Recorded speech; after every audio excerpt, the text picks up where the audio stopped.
You know, when you think of the Renaissance, you probably think of beautiful art. And you're not wrong. But it was so much more than that. It was like a complete rewiring of how people saw everything, the world, their place in it, even their own lives. It was a revolution in seeing. And you can see it all play out on canvas, in marble, and in stone. And you know, nothing really captures this new intensity better than this line. It's from an inscription on a tomb in one of the very first great paintings of the era. What you are, I once was. What I am, you will become. Chilling, right? It's just this incredibly direct, blunt confrontation with reality. And that's the new spirit of the age in a nutshell. Humanism, realism, and this new fascination with the individual. So here's how we're going to break it all down. First, we'll look at the spark. Why Florence? Then we'll get into the new rules of art they invented. After that, we'll see how these ideas were unleashed in 3D, meet the giants of the era, and finally, see how it all came together in one incredible painting. All right, let's get into it. To really get the art, you've got to understand the city first. Why Florence? I mean, what was in the water there that created this explosion of genius? Well, turns out it wasn't the water. It was all about money and power. You see, Florence had this kind of perfect storm brewing. First off, you had incredible wealth pouring in from banking and international trade. Then, you had these powerful guilds. Think of them like unions or trade associations that organized and paid for massive public art projects. But the real kicker, the secret ingredient, was competition. Art became the ultimate way to show off your status. For a powerful family, commissioning a huge altarpiece wasn't just about religion, no way. It was a power move. It was basically a rivalry played out with marble and gold. So, you've got all this cash and all this ambition just flying around the city. Artists couldn't just phone it in, right? They had to deliver something totally new, something that would literally make people stop in their tracks.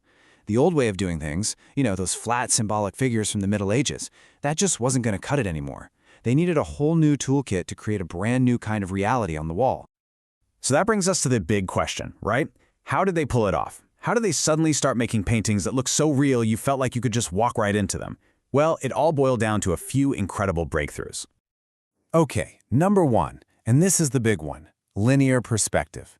Now, you gotta understand, this wasn't just some clever artistic trick. It was a scientific system. It was about using math to create a flawless, totally convincing illusion of three-dimensional space on a flat surface. The painting The Trinity by Masaccio was really the first time anyone had absolutely nailed it, and honestly, it changed the game forever. But here's the thing. This amazing new technique wasn't happening in a vacuum. It was tied to a whole new way of thinking. Artists and scholars started looking back, way back, to ancient Greece and Rome, and they rediscovered this incredible art that celebrated the human body, individual people, and this idea of perfect balance. We call this humanism. And it's the reason why, all of a sudden, you see sculptures that aren't just stuck on a wall as decoration anymore. They're standing on their own 2 feet, as individuals. And it wasn't just about lines and math. Artists also became total masters of light and shadow. They came up with these incredible techniques, like chiaroscuro, which is just a fancy word for using really dramatic, high-contrast light and shadow to make figures pop. And then there's sfumato. Think of the Mona Lisa's smile, that super soft, hazy, smoky effect that gives everything a sense of mystery. It's like they weren't just painting things anymore. They were painting the air and the light around them. Okay, so these ideas, perspective, humanism, light, they were just too big to stay on a canvas. They literally exploded out into the real world. They started to revolutionize architecture, sculpture. I mean, they were changing the shape of the cities people actually lived in. And if you want one symbol for all of this, look no further than the massive dome on top of Florence's cathedral, built by Filippo Brunelleschi. Seriously, everyone thought it was impossible. They didn't think it could be done. But Brunelleschi did exactly what the best Renaissance minds did. He looked to the past for inspiration, in this case, the ancient Pantheon in Rome, and then he combined that old knowledge with groundbreaking new engineering. And the result? He created something the world had never seen before. And you can see this leap not just in buildings, but in sculpture too. This comparison is just perfect. Take a look at these 2 statues of David. On the left, you've got Donatello's from the early 1400s. And don't get me wrong, it was revolutionary.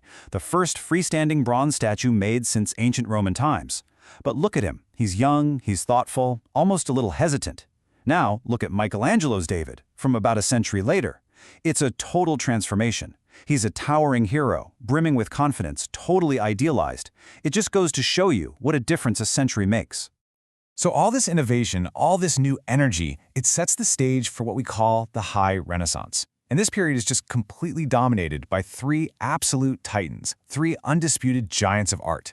These guys didn't just master the new artistic language, they were the language. You had Leonardo, the ultimate curious mind, Michelangelo, just this raw, divine force of nature, and Raphael, the absolute master of harmony and grace.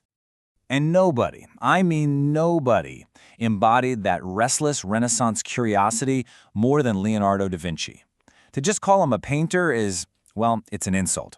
The man was an inventor, an engineer, an anatomist, a musician, the list goes on.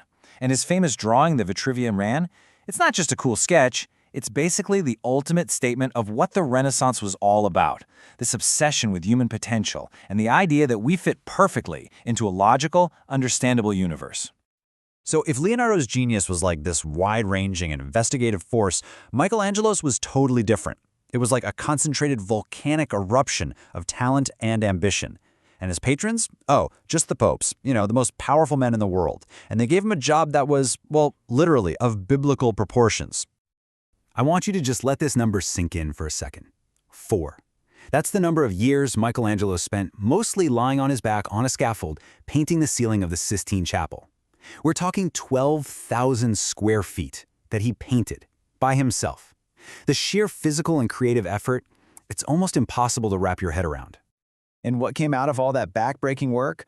Oh, just the entire story of Genesis unfolding right over your head. You look up and you see the creation of the universe, then that iconic, almost electric moment where God's finger touches atoms, then the story of their fall from grace.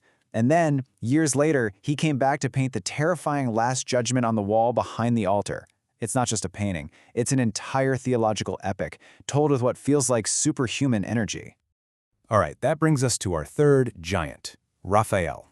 And get this, while Michelangelo is in the Sistine Chapel, going through that whole ordeal, Raphael is literally working in the room next door. And in that room, he creates one single painting that might just be the perfect summary of everything the Renaissance was about. The painting is called The School of Athens, and it's fascinating because it was painted for the Pope's private library, but it's not a religious painting at all. Instead, it's a huge celebration of human knowledge. It's like the ultimate fantasy convention for all the greatest thinkers and scientists of the ancient world, all gathered together in this grand, beautiful space that's been laid out with perfect one-point perspective. And the whole point of the painting, the real heart of it, is right there in the middle. You've got the two heavyweights of Western philosophy walking side by side. There's Plato, who's pointing up. He's all about the heavens, the world of perfect ideas and ideal forms. And then you have his student, Aristotle, who's gesturing forward, palm down. He's all about the real, physical, observable world right here in front of us. It's amazing. With just two simple hand gestures, Raphael sums up a 2,000-year-old debate. But here's my favorite part, the little Easter eggs he hid in there. Raphael used the faces of his contemporaries for these ancient philosophers. So Plato, that's actually a portrait of Leonardo da Vinci. And see that moody, brooding guy sitting on the steps? That's Michelangelo. And then, over on the far right, Raphael puts in a little self-portrait, basically sneaking himself into the group picture with all the greats. And you know what? He earned it. And really, that's the main takeaway from all of this. Renaissance art was so much more than just pretty pictures. It was a visual manifesto for a new world. It was a declaration that human beings were at the center of things, that individuals mattered, and that by using science and reason, we could actually understand and perfectly represent the world around us. So I'll leave you with this final thought. It's been 500 years, but these ideas never really went away. So I'm curious, which of these big Renaissance ideas, this obsession with realism, the focus on humanism, or the celebration of the individual, which one do you see playing out most in the world around you today?